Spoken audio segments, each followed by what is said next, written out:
Hey guys, it's Warren. Welcome back to my channel, or if you're new here, then welcome to my channel. For today's video, I'm doing my February wrap-up. I had a pretty terrible reading month, and Enchantment of Ravens put me kind of into a reading slump. I just didn't read anything, I just kept putting it off and procrastinating. I got really busy with school, and just overall in life, I felt like I was in a little bit of a slump where I just really wasn't proactive. So I ended up only reading 2 books this month, plus a short story, so maybe 2 books and a half. I'm glad I pulled out of my reading slump and I was able to read a little bit to finish the month off, but I'm a little disappointed that I didn't get around to most of the books on my TBR. It also has me rethinking about my TBRs and how many books I should really put on there, because I'm such a mood reader. I want to read a lot of books that fit the mood of each month, but sometimes I feel like I put too many books on my TBR and I just don't end up reading them all, and then that just puts me into a slump. I'm going to try and do better about limiting myself of how many books I read each month. So the first book I read this month was The Picture of Dorian Gray by Oscar Wilde, and this was my Classics Book Club book of the month. If you're interested in joining that, I'll put the link in the description below for Goodreads. I've never read anything by Oscar Wilde, and this book was really interesting. It's a little bit of a dark fantasy, kind of almost a horror fantasy, about a young man named Dorian, and he is one of the most handsome and attractive young men around. He has a beautiful portrait made of him by one of his friends, Basil, who is an artist,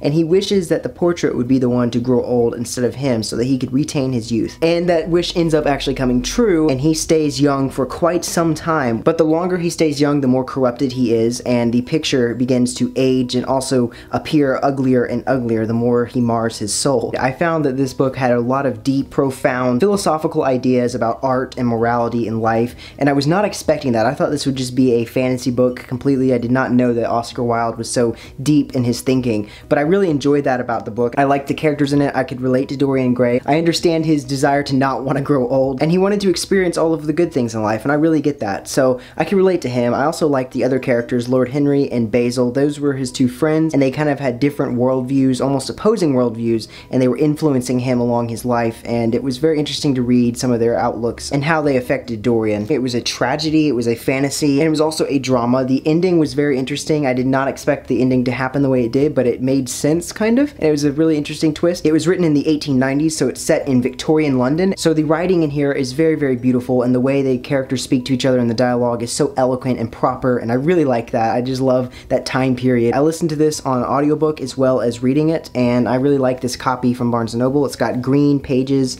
and the end pages kind of look like oil paints, which I really liked as well. So I gave The Picture of Dorian Gray 5 out of 5 stars. It was a really good classic, and I'm glad I picked it up. The next thing I read was a short story called A Pail of Air, and this is by Fritz Lieberman. This is a sci-fi short story that was actually published in Galaxy magazine in 1951. In this story, the Earth is ripped away from the sun's gravitational pull and flung out into deep space, and in order to survive, a family must go outside in a special suit and scoop up a pail or bucket of oxygenated snow, because what would happen if the Earth was too far away from the sun, our atmosphere would freeze and oxygen in our atmosphere would literally condense into snow. And in this story, that is what happens. So this family has to survive by scooping up the oxygenated snow and boiling it in their house to provide oxygen so that they are able to breathe and live. The characters were interesting. They just went by Ma, Pa, Sis, and the main narrator is the son, and he just refers to himself as I. But it was a really creative story about what could happen if the Earth was ripped away from the sun. So I really enjoyed this. It's not officially a book, but I still rate it 5 out of 5 stars because it is so creative. And the final book that I read in the month of February is To All the Boys I Loved Before by Jenny Han, and I am actually still currently reading this. I have my bookmark placed. I'm about